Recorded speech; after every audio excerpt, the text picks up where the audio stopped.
Sí, este foi o sector máis grande no que temos intervido, que, bueno, saliu á luz unha muralla da época da Idade do Ferro, da época castrexa, moi ben conservada, e varias construccións. Destaca esta construcción central, que non é unha cociña con dúas lareiras, unha antiga e outra posterior, e o que pensamos que é unha canella cega.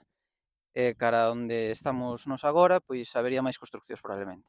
Tamén apareceu no exterior da construcción un silo para agardar cereal, que non deixaba de ser unha gran ola de barro que atopamos enteira, enterrada, e chea de semente. Logo, como decía, tamén intervimos noutro pequeno sector eh, ao pé desta ladeira, buscando unha posible porta de acceso ao segundo recinto amurallado, e creemos que dimos non ca porta en sí monumental, sino cunha rampa que sería o acceso á porta, que arroxou moitísimo material. Tanto aquí como alí, material de época romana, cambio de era, incluso cerámica tipo paredes finas, que era unha cerámica moi cara para a época, ánfora, unha cantidad importantísima de ánfora da Bética, é dicir, de Andalucía. Aquí chegaba produto, viño ou aceite dende a actual Andalucía, estamos a falar de fai 2000 anos. E logo tamén fixemos unha pequena intervención no sector máis exterior do xacemento, na cerca muralla, máis ben hai que pensar máis ben nunha cerca, máis que nunha muralla monumental, que ten eses 2 quilómetros de recorrido e que foi onde os análisis das mostras deron unha data do aproximadamente entre o ano 1200 e 1000 antes de Cristo, que foi o que así saltou máis a noticia porque é o primeiro recinto amurallado desa envergadura e desa época que é localizado no noroeste peninsular. Hai paralelos na zona mediterránea, pero aquí no noroeste non. Estamos ante a verdade é un fito, porque non se coñecía nada semellante estamos a falar de 16 hectáreas, completamente urbanizadas, no corazón da lagoa de Antela. Estamos nunha península que se mete como se fora un puñal na lagoa, e ten un dominio visual brutal, tanto cara a zona de lagoa e pantano, como cara a zona da serra e de Maceda. De feito, posteriormente, os romanos trazan a Vía Nova, esa gran autopista romana, aos pés deste lugar. Co cal, como decía o meu compañeiro Martiño, estamos nun lugar que condensa unha gran parte das páxinas do libro de historia de Galicia. Desde os antes dos castros ata a época medieval, porque temos constancia de que aquí hai un castelo. Sí, claro, é un reto moi grande porque implica a participación de moitos expertos. Nós somos historiadores e arqueólogos, pero cada un ten a súa especialidade, evidentemente. Aquí encontrámonos con que necesitamos xente experta en prehistoria, na idade do bronce, na idade do ferro, en época romana, en época medieval, ou documentalistas que analicen documentación de arquivo, análisis de láser, de satélites LIDAR, bueno, completamente interdisciplinar. As mostras para a datación, é un proxecto dunha envergadura moi grande, a verdade.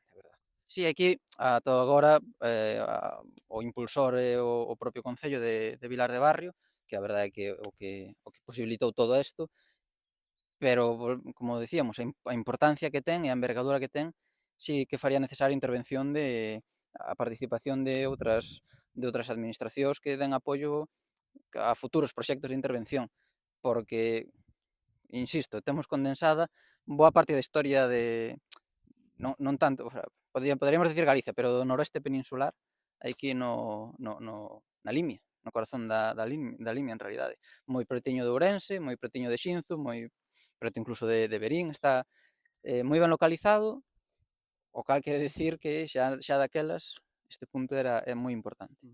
Si aquí hai un nivel, digamos, un horizonte de ocupación que enmascara todos os demais, que é o horizonte de cambio de era, digamos, galaico-romano. Temos unha ocupación tan brutal desa época que apenas deixa sin tocar os vestixios anteriores. Na muralla na última muralla, neste recinto amurallado, incluso a presión, había tanta xente vivindo aquí que montan as casas na muralla, é dicir, amortizan a función defensiva da muralla e construen na muralla pola presión poboacional que había.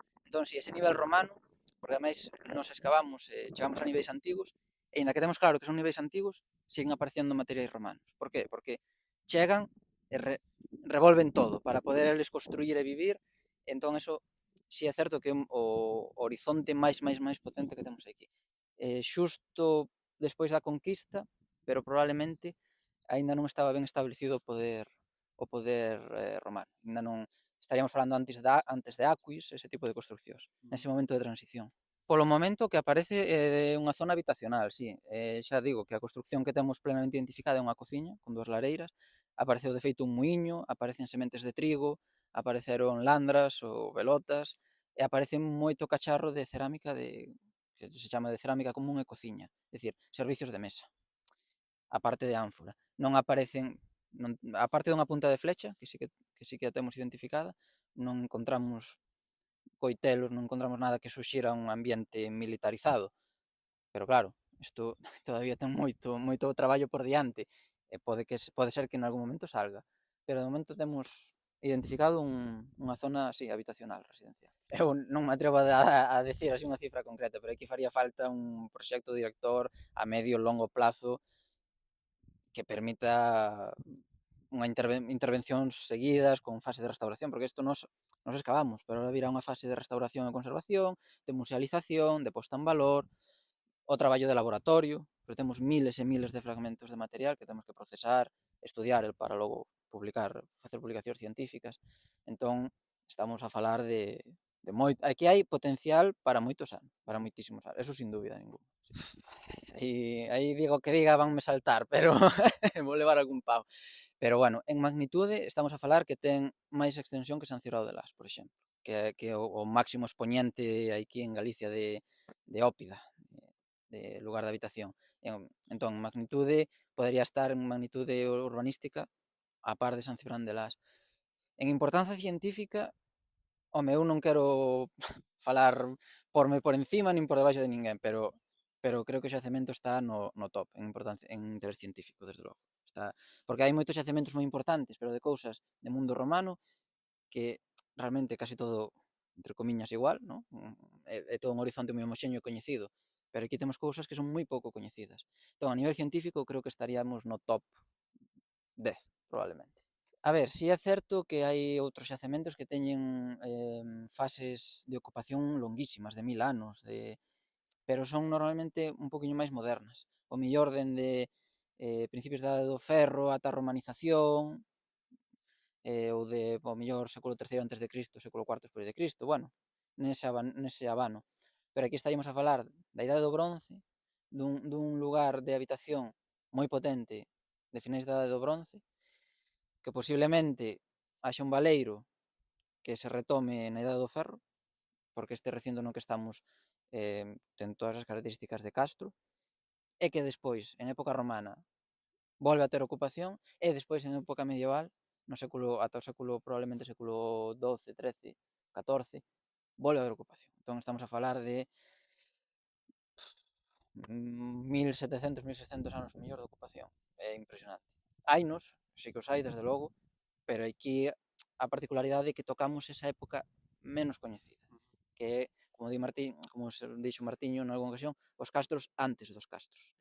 Dende logo, o sea, estamos como decíamos, nun coitelo ou nunha semipenínsula que se mete na lagoa, que tes control visual cara a zona inundable, pero tamén cara a serra, que se queres bordeala tes que pasar por aquí, e que posteriormente a Vía Nova acabará pasando preto deste xacemento, co cal, se a Vía Nova se traza por aquí é porque era a zona máis fácil de paso, e porque dende aquí había un control desa vía. Co cal, sí, o dominio territorial, visual que ten este xacemento, desde logo tivo que ser un factor moi importante para que as poboacións decidiran establecerse aquí, sin dúbida. A parte dos recursos que ofrecería a lagoa, pesca, caza, de todo, sí, sí.